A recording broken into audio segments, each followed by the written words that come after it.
Yesterday, we got the bombshell news that the Denver Nuggets decided to part ways, not only with their head coach and Mike Malone, but also the general manager as well. Something that surprised a lot of people. A lot of people reacted to it. The overall theme that a lot of people seem to have about this is, why now? I was listening to Paul Pierce yesterday and speak. He's like, this season is over. Why don't you just stick around with him for another 2 weeks or so and then fire him if you want to fire him? Like, he's like, where's the respect here? He was like, did he really deserve to have that happen to him with 3 or 4 games left in the season, 3 games left in the season? Really? Did they have to do it that way? A lot of people had that same sentiment. So what happened? There was a segment there on, I think it was Inside the NBA, and they were discussing this. Candace Parker spoke about it. Vince Carter spoke about it.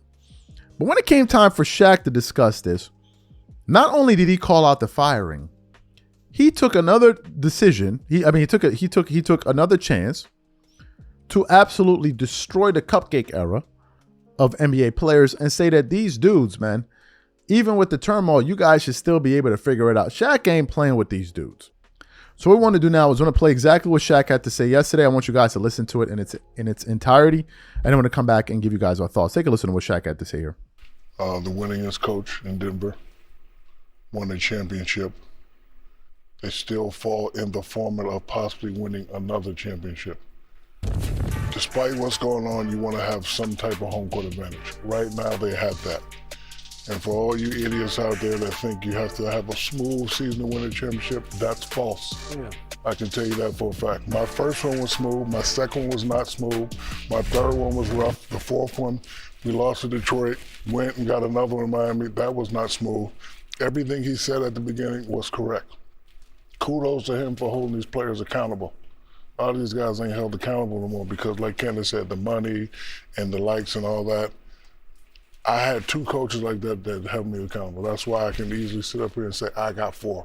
Phil Jackson got in my ass all the time. Pat Riley got in my ass all the time. And he's correct. His seeding is the way it is because Murray was injured and Gordon was injured. But despite all that, despite what's going on, they still have some type of home court advantage. When we won in Miami, we were awful the whole year. We got beat by Chicago by 40. We had a meeting. We started fighting. GP and D-Wade was going there. Me and Antoine was going there. And then, because we should have beat y'all, by the way. That's right, y'all should have. But the season is about peaks and valleys, right? As long as you peak at the right time. Like, it doesn't matter what happened in the regular season. If I got home court advantage and we play pretty good at home, and I got Murray stepping up and I got Gordon stepping up, and we make it to the second round, we have a chance. So I would like to see him, if it didn't work after the year, say, Coach Malone, thank you for what you've done. To let him go now, but Shaq, you said something before the playoffs. But you said something that jumps out. A locker room that's yelling, loud, full of passion, that's a locker room that wants to fix things. He said nobody said anything. So to me, a quiet locker room where nobody wants to say anything, that's the scary part. And when you have a team that does not want to step up, take accountability. Jokic had a 60-point triple-double. I think, what else could this man possibly do? And so I just think that it's at a point, and I love Coach Michael Malone, but at the same time, if you're an organization, I think it's the why wait philosophy now. Right. Yeah, but you don't do it now. And that's what Shaq is saying. Before the playoffs. What's interesting is, and the question that we'll have to wait for the answer is, what is the benefit of doing it now? If you believe that the coach has lost the locker room, and then what he's saying is he's the winningest coach in your franchise, then you know you're going to make a move, give him the respect of finishing the season, unless you think that a change is going to spark it. Yeah, but even if you do lose the locker room, it's the job of the players to step up. Gotcha.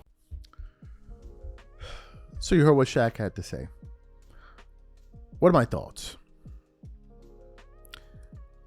I think that some people will hear what Shaq had to say and feel uncomfortable with his position, with the language that he used, and the tone that he used. I think a lot of guys will hear what Shaq said and feel like he's hating. And feel like, you're an old head, or why don't you take it easy, or just relax a little, and this and this and this. That's number one. Number two, there are some guys in media that will also disagree with Shaq. oh, you're being too tough on these guys, you're being too tough. And then, what are my thoughts on this? Look, I think a few things are happening. And again, I think this is a societal issue. I think this is bigger than sports. What I think is sports is a microcosm of what's going on in society, especially as it pertains to this thing of Shaq hating on the younger players and the newer. Look, here's what I believe is what's happening. I believe that